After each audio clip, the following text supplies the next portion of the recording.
Good morning, everyone. We are ready to start. So welcome to this webinar. I'm Luis da Silva. I'm the Executive Director of the Commonwealth Cyber Initiative, or CCI, and we're sponsoring the webinar today. I really have the pleasure of introducing the chair of our Inclusion and Diversity Committee, Dr. Nathan Carter. So Dr. Carter is the Northern Virginia Community College's first Chief Diversity, Equity, and Inclusion Officer. And he also serves as the chair of our Inclusion and Diversity Committee. So thank you very much, Dr. Carter, and he'll say a few words about our guest speaker. Yes, of course. Thank you so much. Apologies for my froggy voice. I'm coming off of a cold. But yes, I speak briefly about the importance of CCI and all of you here. You know, when you think about that central message, defend data, our identities and our lives, and the mission of CCI to research and engage in innovation and workforce development, it is so critical and crucial that when doing those things that we think about diversity, equity, and inclusion. And I know I join all of us and my colleagues on the committee in echoing that importance. So we're really excited that you're here today. A few housekeeping items. This webinar is being closed captioned. And so if you do need closed captioning, you can click on that here in the Zoom screen. I also want you to know that we will be utilizing the Q&A feature this morning as we go through the webinar with our wonderful speaker. And you can click on the Q&A during Jordan's remarks if you have questions. We'll be sure to reserve time after he shares his message and his thoughts so we can continue the conversation. Okay, so today we are so excited to have Jordan Mason. He's a program manager with CCI with the Northern Virginia node. Jordan has a lot of experience with not just thinking about the needs of what it means to program manage, but really even beyond that, engaging in this work with authentic purpose. Jordan comes to us with a passionate connection about promoting equity and accessibility in everything that you do in this work. He spent 6 years working in student affairs at George Washington University, helping and assisting the university's portfolio of student organizations navigate institutional financial policies and processes. And we are so fortunate to have Jordan here to give us guidance and also to share some best practices. So join me in welcoming Jordan. And Jordan, I'll turn it over to you, and some of my colleagues will be back later for the Q&A portion. Jordan, thank you so much. All right. Thank you, everyone, for joining us today. Before we get started, I just want to take a moment to acknowledge that I am by no means an expert in the area of diversity, equity, inclusion, the strategy, anything like that. As a white cisgender male, I've been fortunate to live a pretty privileged life, and I don't feel qualified to authentically speak as an expert, as I don't have that lived experience. What I can say is that I've had the tremendous honor to work with people much smarter and much more experienced than myself, who do this work tirelessly and often thanklessly every day, both personally and professionally. And so with that in mind, you know, as we approach CCI Nova nodes, programmatic strategies, these have been informed by our conversations with these peers and these friends and their expertise. I also want to note that that these strategies are anecdotal. They work really well for us, and I do think that there are some good strategies there, but they're also constantly evolving. So this is by no means a work in progress, and it is something that will continue to grow. And as you engage in your own journey with that, in your own programs and initiatives, I hope that you'll approach it with that same mindset. So I think everyone here is probably familiar with CCI, but for those who are not, we are across the state of Virginia, the Commonwealth.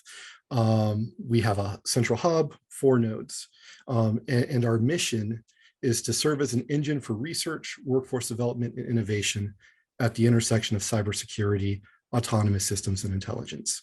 And with this in mind, this really sort of reflects CCI Nova Node's, main areas of emphasis as well: research, workforce development, and innovation.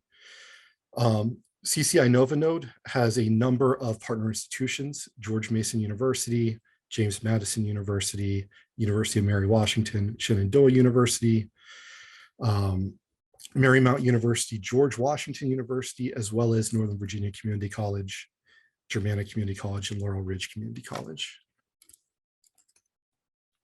So how do we define a diverse applicant pool? So according to the National Science Foundation, women, Blacks and African Americans, Hispanics, indigenous populations, and people with disabilities are all underrepresented population groups in science and engineering, including cybersecurity. So circling back to that workforce development portion of CCI Nova Node's mission, we had a number of programs that were designed to widen the pipeline of cybersecurity talent. And these have been over the last year. This included an internship program with cybersecurity startups, a separate college student internship program, the apprenticeship program that we'll talk more about, a high school internship program, undergraduate research assistantships, a week-long immersive summer camp held at Mary Washington, targeting high school students, as well as a teacher professional development program that we ran in partnership with cyber.org. Given our location, given sort of the interested stakeholders in cybersecurity, particularly the government, we did require all college student-based, all college student-aged participants in our programs to participate in Mason's Office of Career Services Clearance Readiness Program. So this is a snapshot of the gender representation across Nova Node's workforce programs. According to a 2020 survey by the US Bureau of Labor Statistics, women make up only about 25% of the workforce in computer and mathematical occupations, including cybersecurity. And so we were able to exceed these marks on all of our programs. The undergraduate internship is probably the largest gap in terms of male-female, and that's at 31%. So we still have work to do to really drive that equity, but we're encouraged by our results. And so this is a breakdown of our underrepresented population groups across our programs as well. 5 of our 6 programs have a cohort composition of at least 50% of underrepresented population groups. Our high school internship is about 40%. We're working on strategies to improve that, but there are some unique challenges we're facing, especially when you get into some of the socioeconomic stuff with navigating transportation and being aware of opportunities. We'll get more into that shortly. So this is a snapshot of the scale and impact of our programs, of a number of them at least. As you can see, they've all been pretty competitive. We're getting way more applicants than we have positions.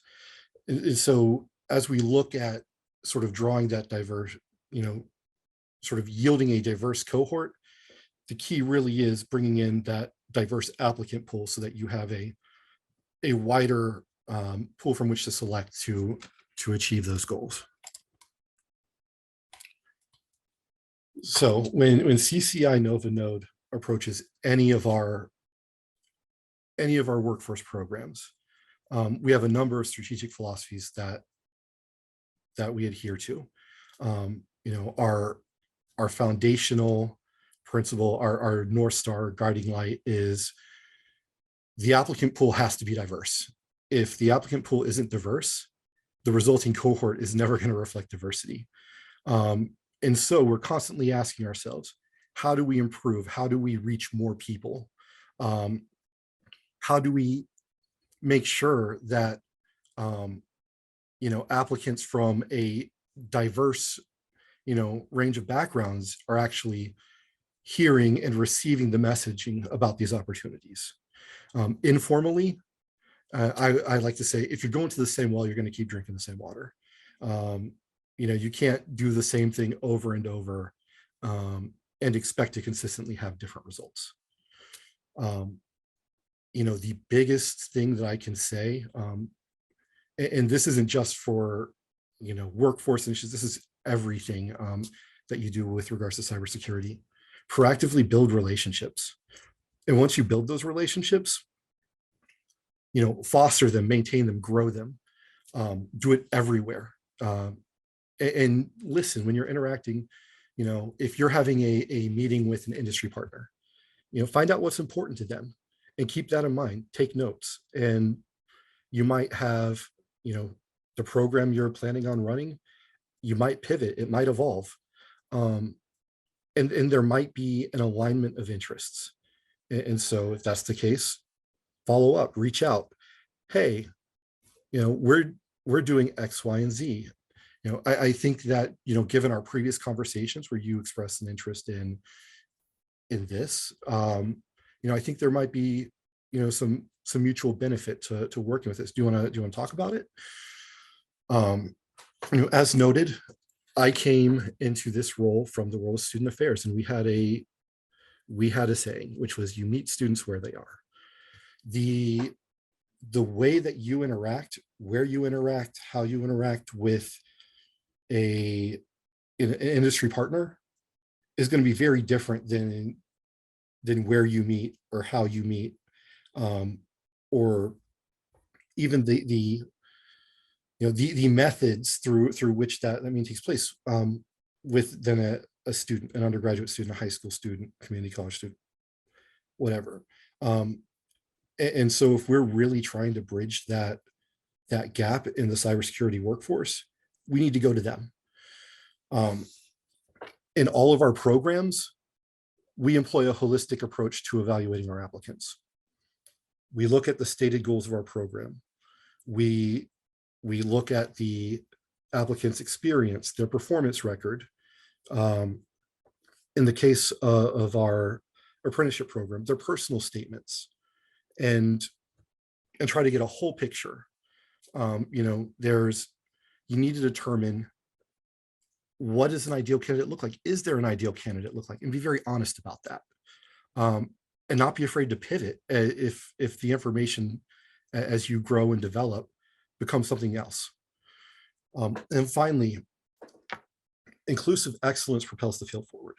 Nathan was talking earlier about the importance of representation in this field. We are, cybersecurity is constantly evolving. We're facing new threats. There are new challenges every day.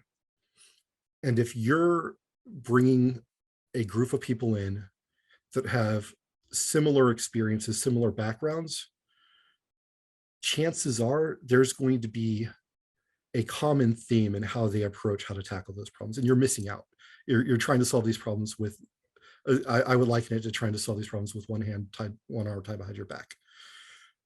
When you're able to bring more experiences, more ways of thinking, more creativity to the table, you're able to collaborate more, and you're going to be able to tackle these challenges in ways that you would otherwise not be able to. So talking specifically about our apprenticeship program, as was noted earlier, we had over 400 applicants for 21 spots. The program consisted of a 7-week full-time training program. This was a virtual synchronous classroom, and it was administered with our partner in this program, Northern Virginia Community College. And there were a limited number of 12-week apprenticeship placements. Our hope at the end of this program, as we expressed to our hosts, was that these apprentices would knock their socks off, and they would be offered full-time employment at the end of their placement. We anticipate this will be the case. We have the placements are ongoing right now. Participants in the program receive stipend payments that enabled their full-time commitment to training, as well as the subsequent apprenticeship program. For this program in particular, we attempted to widen the talent pipeline beyond traditional students and beyond students with cybersecurity training or background or any sort of formalized credentialing or experience.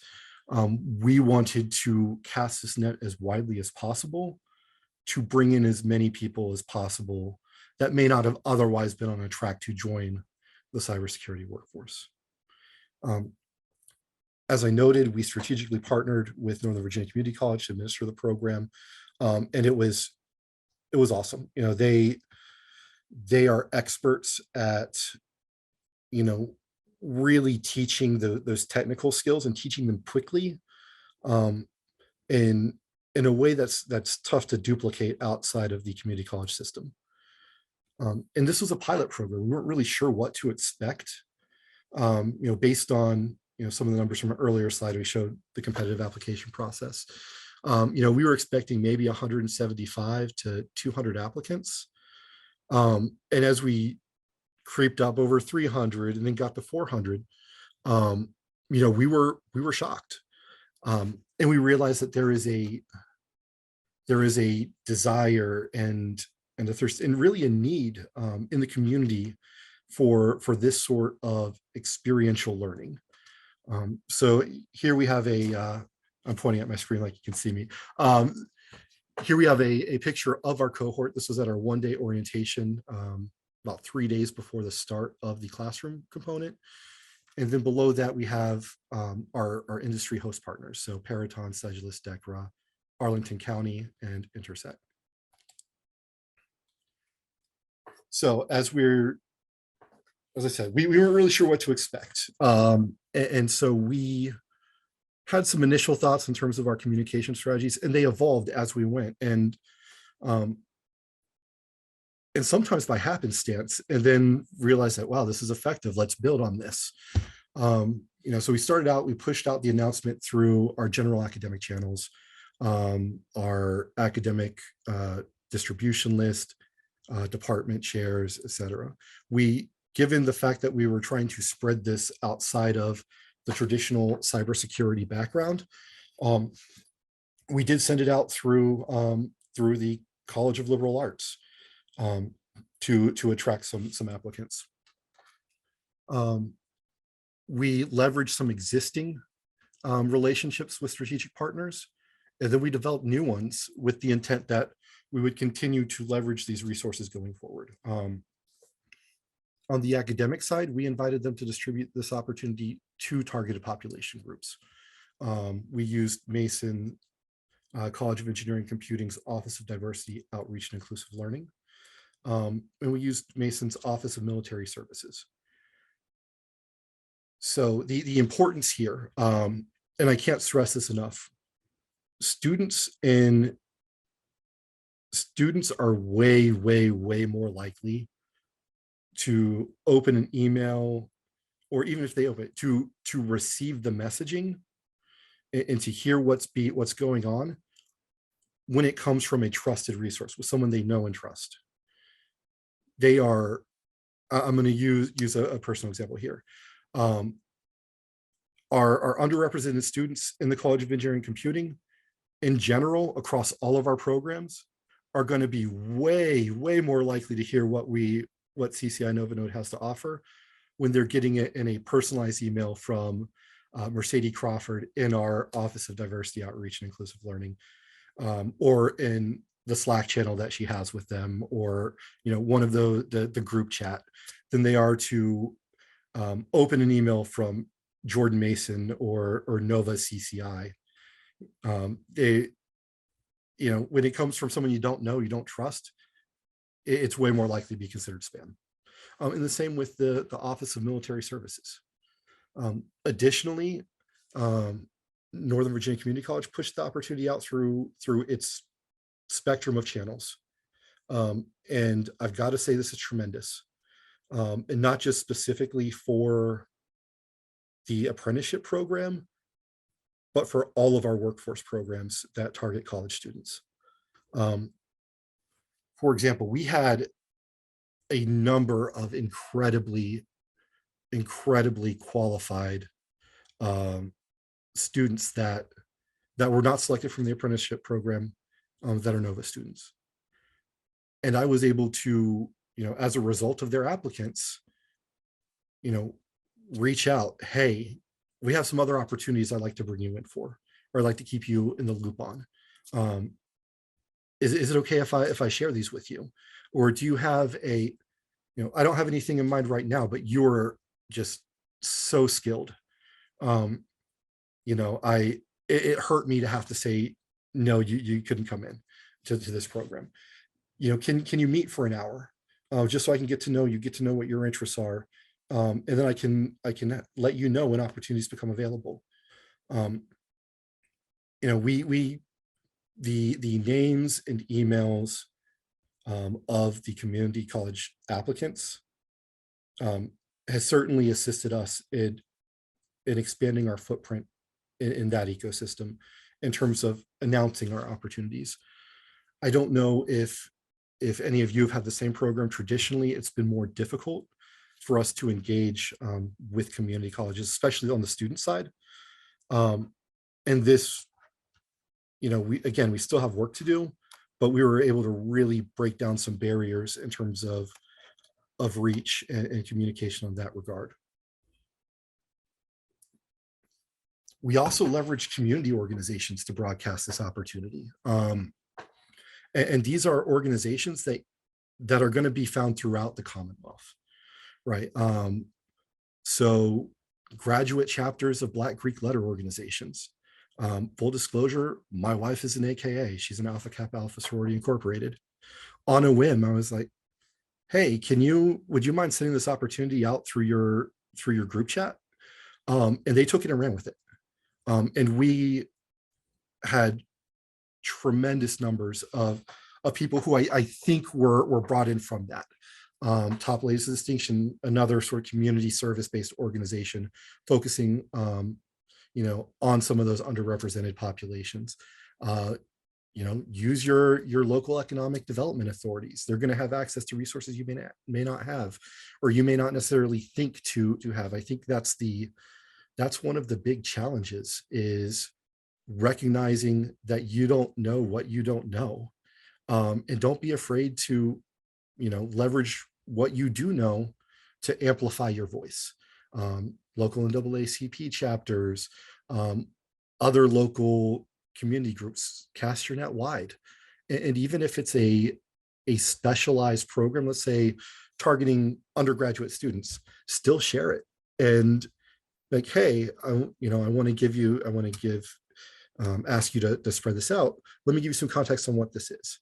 I understand this may not be the bulk of your folks, but if you are aware of any channels or networks or opportunities to spread this widely, because we care about inclusion with this program, with this initiative, then it's going to go far. The theme of the communication strategies, and this is, I think I think this sort of encapsulates all of this work, is it takes time. There's a lot of hand-to-hand outreach. There were a lot of meetings on the front end to some of these organizations, especially as we were just sort of starting to develop those relationships. And mind you, I would encourage you to keep those relationships ongoing, not just when you need them to broadcast your opportunities. Every now and then, just reach out, check in, see how they're doing, see if there's anything that's of particular concern to them. How can you help? But yeah, there was a lot of front end meetings to explain, who CCI is, who CCI Nova Node is, what the program is, what our goal for the program is, how we potentially see this in the future. and then on the back end, right? So, and we'll get into that in a minute, but you also, it's hand-to-hand outreach. And then you need to respond to every inquiry. Even if you're super busy and someone reaches out and has a question, you don't have an answer right then.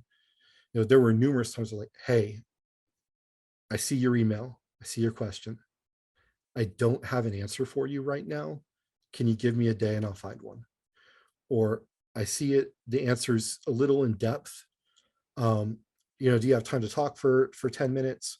Or can you give me a day to get back to you? I see you, I hear you, but I want to make sure I'm giving you the time you deserve. And so that's really sort of the front end. But you also want to make sure you're allocating the time to foster and grow that relationship and the buy-in on the back end as well. So looking at, I'll point to Mason's Office of Military Services. When I met with their director and I explained the program and why I thought there was a good match with their mission and our mission with the program, their director sent out our announcement, but she also included sort of a personalized explanation to her community, giving it context. And so when we had the cohort initially set, I reached out and I said, hey, I just want to let you know we had a number of really strong veteran candidates. And while we weren't able to place all of them, we did place a number of them. And then at the end of the 7-week course room component, I followed up again. Hey, I just want to let you know all of our veterans that were accepted into the classroom component and the traineeship component have been placed with apprenticeships. And stuff like that lets your partners see that the value of the work they're doing. So, you're taking time out of your schedule. Everyone's busy, right? So you're taking time out of your busy schedule for, 2-3 minutes to send this email. So it shows a thoughtfulness, but it also allows them to see the value of them taking the time out of their busy schedule to promote your opportunities.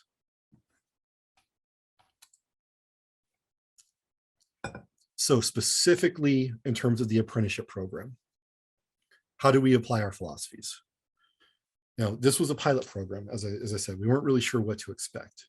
And it took we had meetings to determine, what is it we're looking for? Is there an ideal candidate? And we weren't really sure. And so there's a level of trust and open communication that has to happen within your team. You can't, unilaterally make decisions on your own. You need multiple voices. If you need that, again, that diversity of experience, of eyes, of thinking processes and evaluations to properly get through the process. And to set the goals, make sure everyone's on the same page. As we conceptualize this program, what does it look like to, okay, we're really doing this now. How do we address it? We trusted and we communicated and we realized we're all on the same page.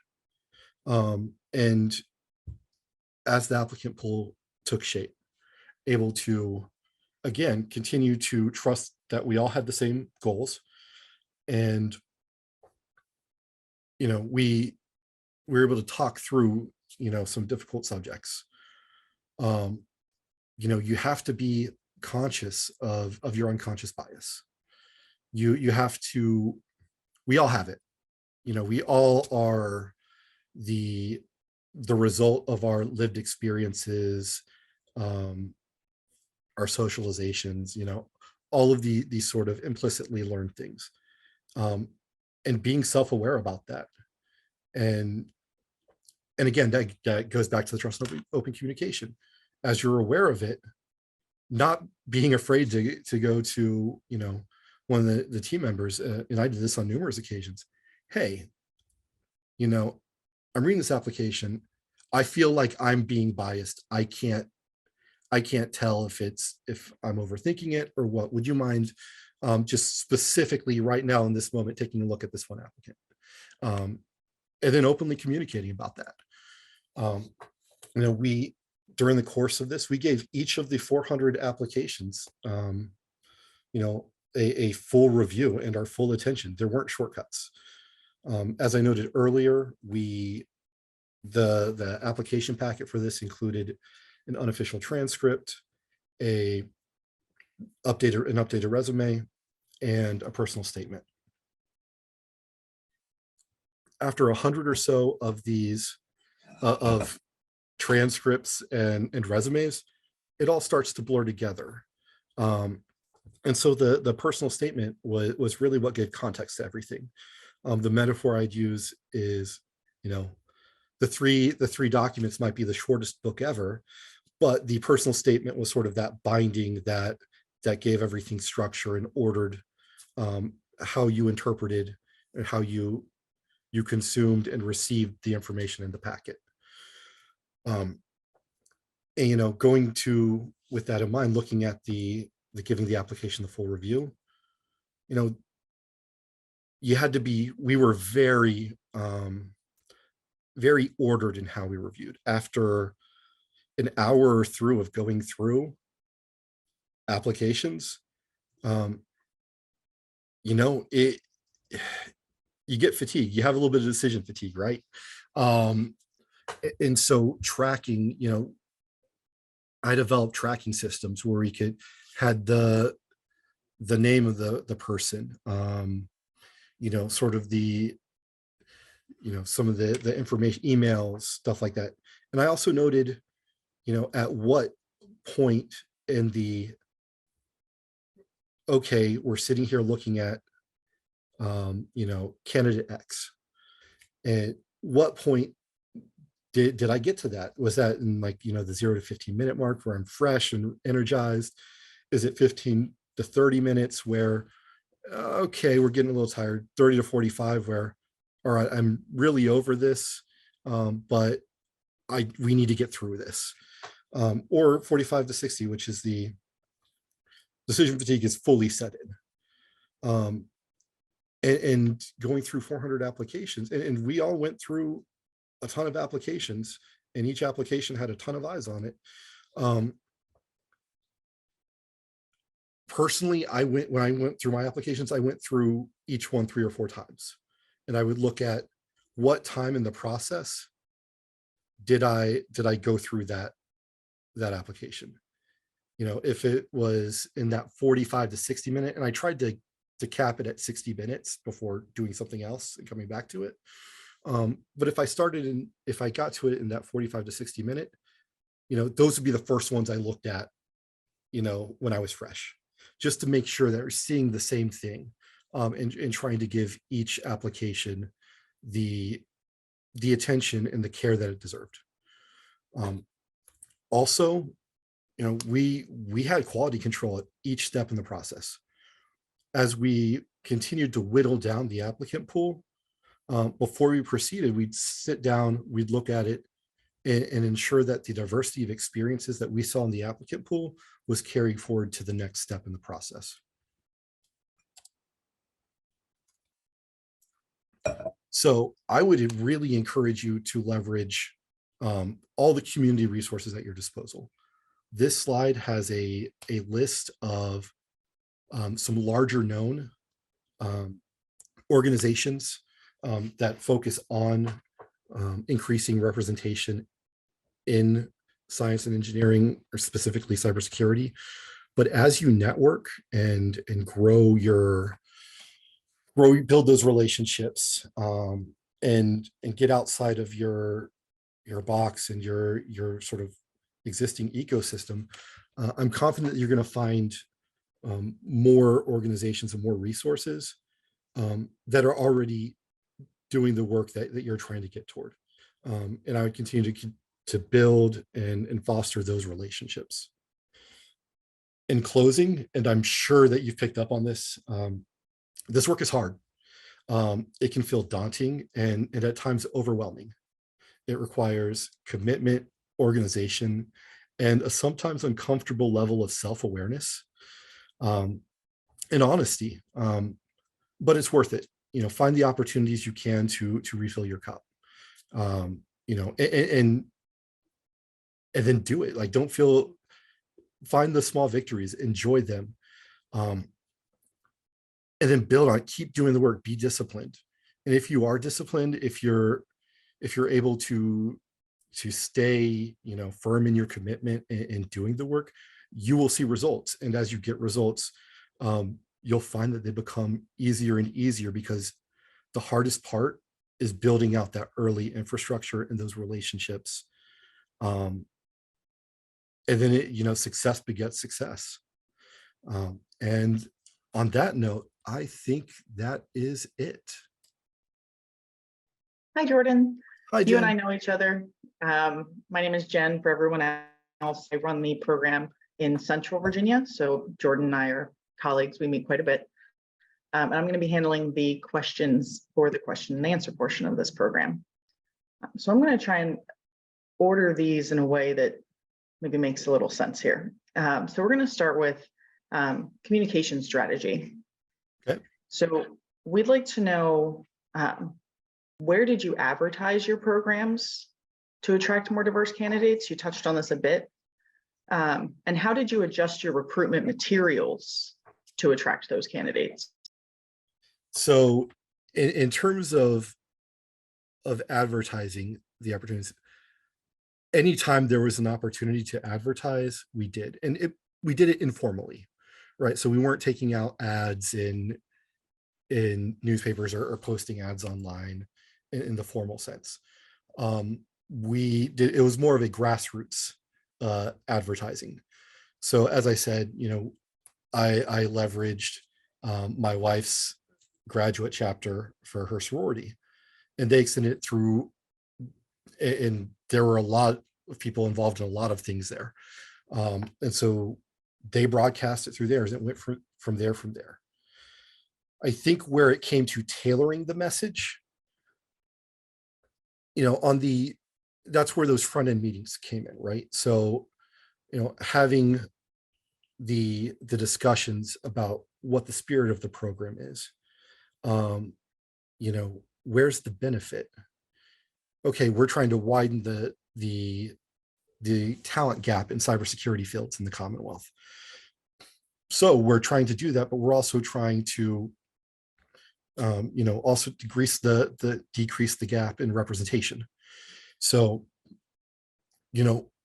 make it known that these are priorities, not just of us, but these are priorities of the Commonwealth. We need skilled people from a variety of backgrounds, different perspectives, to come in and propel the field forward.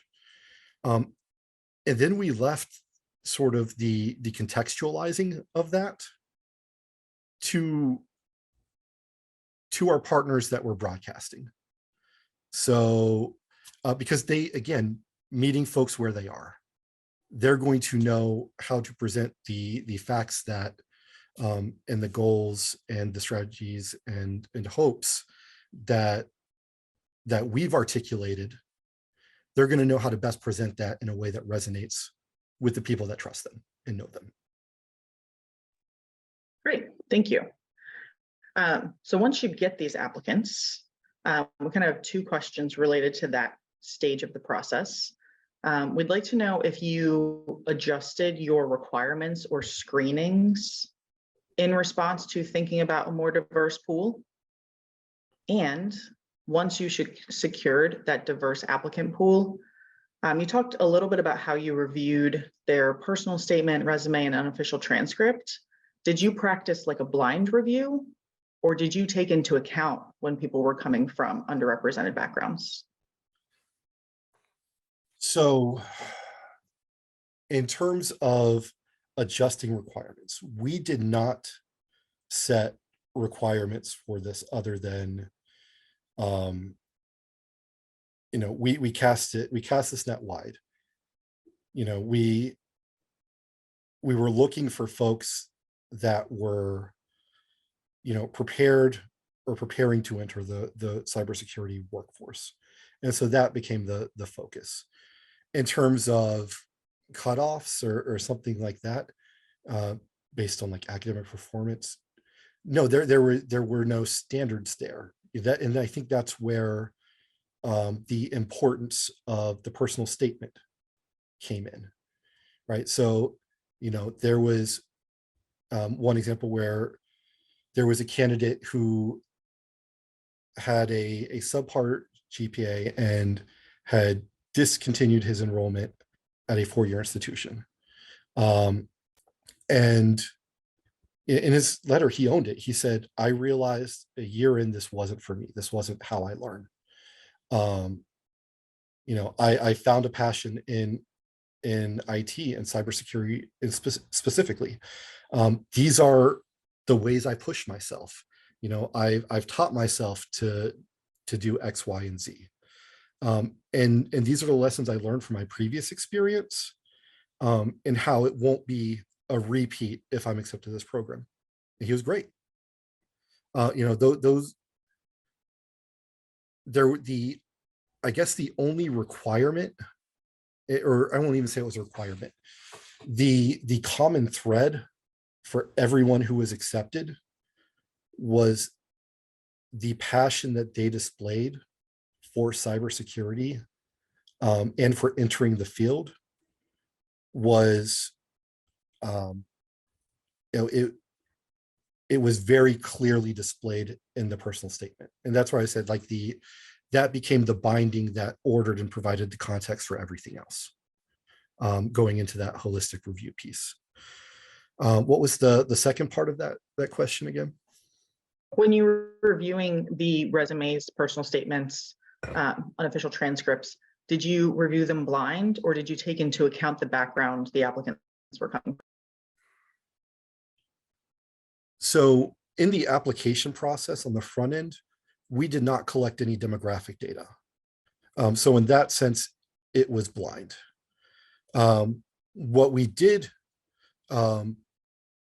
sort of, when we were evaluating the integrity of the pool as we whittled it down, we were looking at the experiences expressed in the personal statements. There were a number of professionals who were ready to quit their full-time jobs to enter this program. There is one gentleman that has been a teacher for 10 years. Before that, he was on Wall Street. And, about 3 or 4 years ago, he realized he had a passion for technology, and, engaged in, some trainings with UX and UI design, and was fascinated by the cybersecurity component of some of these things. There was another who was a stay-at-home mom for 20 years and looking to re-enter the workforce, but had always been interested in IT and wished that, she had been better able to keep abreast of this, while she was, watching her family. We had students with, just graduated from a four-year institution with degrees in psychology or criminal justice. I mean, we looked at the diversity of experiences, and what we found as we were looking at the diversity of experiences, and this was validated after our cohort came together, is the diversity of experiences resulted in a diversity of representation in the cohort. Great, thank you for that. We have two questions related to the life of the program itself. Okay. So while the students were, or the participants rather, were in the program. The first question is, how did you make these programs accessible to participants from socioeconomically disadvantaged backgrounds? And the second question is, once these participants were in place from any background, did you have mentors in place that were representative of those backgrounds? So in terms of the access for participants, it was virtual synchronous learning. The requirement was that they needed to have a computer that was Zoom functional. If someone had difficulty with that, we made ourselves available to reach out, and we could discuss what accommodations were there. Additionally, as noted, participants, when selected, were provided, I will say, a competitive stipend for the field. And it was very much like a boot camp experience. In terms of accessibility, I would say people are usually paying for that boot camp sort of training experience. And conversely, we paid them to attend. And at a rate where, again, we had people who were quitting their jobs to do this, where they could afford to, pay their bills or take care of their family, or at least mitigate that burden while participating in the program. In terms of the mentorship, I am not as familiar with that. We left the classroom component of the training and administration to Northern Virginia Community College, and I was pretty hands off on that part because they were experts at it. I will say we have had discussions, and we want to be a little more forward thinking with potential mentorship components to this in future iterations of the program. As I said, this was a pilot program, and part of that is getting it off the ground, seeing is it, programmatically, is it viable? Are you getting the results you want to grow this out and to build the program and to create something more sustainable? And so it's something that, as we are turning our eye toward next year's iteration, it is on our radar. Great, thank you. We've had a few questions with respect to resources. So we'd like to know, are there any books or resources that you'd encourage us to read or review when trying to accomplish this? And the second question is, would you be willing to share a list of the groups that you reached out to, like the non-regional groups, for example, the national chapters, statewide chapters, and specifically, were there any organizations for the disabled that you contacted or that you know about? So in terms of resources, I am going to defer. As I said before, I am not an expert in this work. Anecdotally, these are strategies that have worked for me.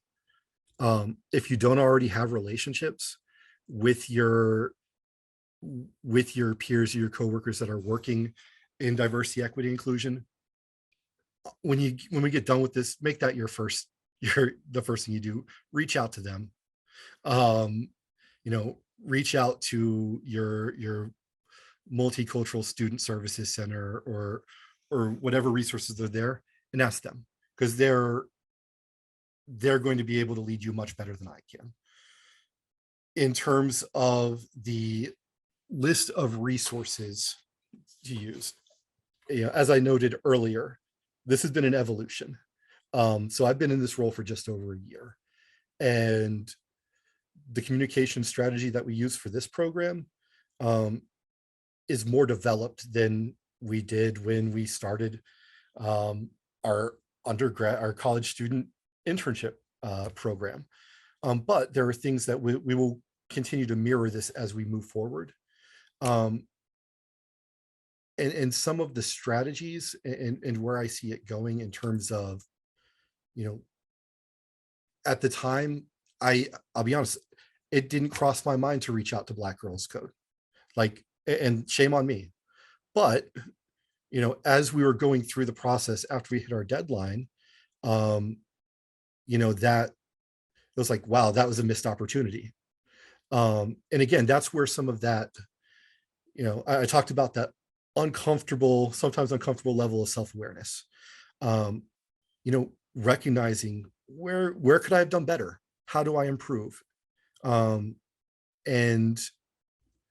making sure that you incorporate those lessons learned as you progress.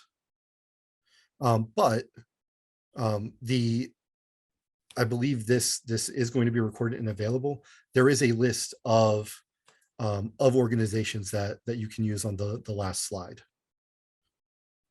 Great, thank you so much. I think we have time for one more question.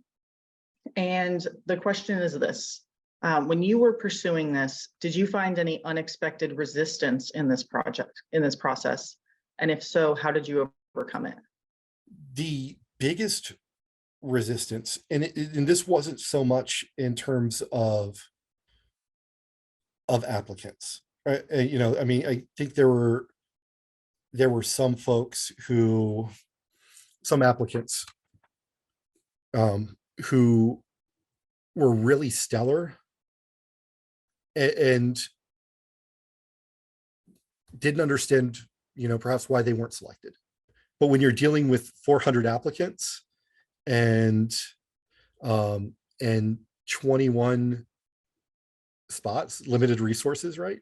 You know, there are some difficult conversations, and you know, it's the spirit of the program. You know, there have to be difficult decisions made, and sometimes there were difficult follow-up. You know, even when people were emailing, distraught that they weren't selected, taking the time to meet with them, and you know, you can't get into details about the selection process, but trying to answer the questions as best you can. You know, so I think on the front end, that's where we had difficulty with the pilot nature of this. On the back end, we had more difficulty, I think, identifying the number of host companies that we wanted. And I don't think that'll be an issue next year, because we've already had folks reaching out that are super interested. But anytime you're starting something new, especially when you're working with industry, you know, they can be a little reticent. They want proof of concept before they commit, because especially if you're working with larger companies, they have to figure out how to make everything work within the confines and the structure and the systems and processes that they have in place. And so again, going back to relationship building on the front end, build out the time to help them work through that. You know, one of our hosts, you know, the classroom component ended in August. We began meeting in March, and we didn't get everything we needed in place for them to take on their apprentices until the second week of August, a week and a half before they were supposed to start. Because they're a 20,000+ employee company. They had to work through everything on their end and get everything across. So it takes time and it takes effort, and it's frustrating, but it's worth it. Great, thanks so much for that, Jordan. And thank you for coming to speak to us today. I also want to thank Nate and all of our panelists here, as well as all of you for attending. Just a few last announcements. We want to let you know that this webinar will be available on the CCI website and on the YouTube channel for CCI.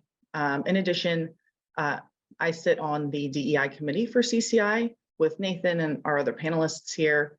And we've agreed to put together a list for you all of organizations that that are made up of underrepresented people in STEM.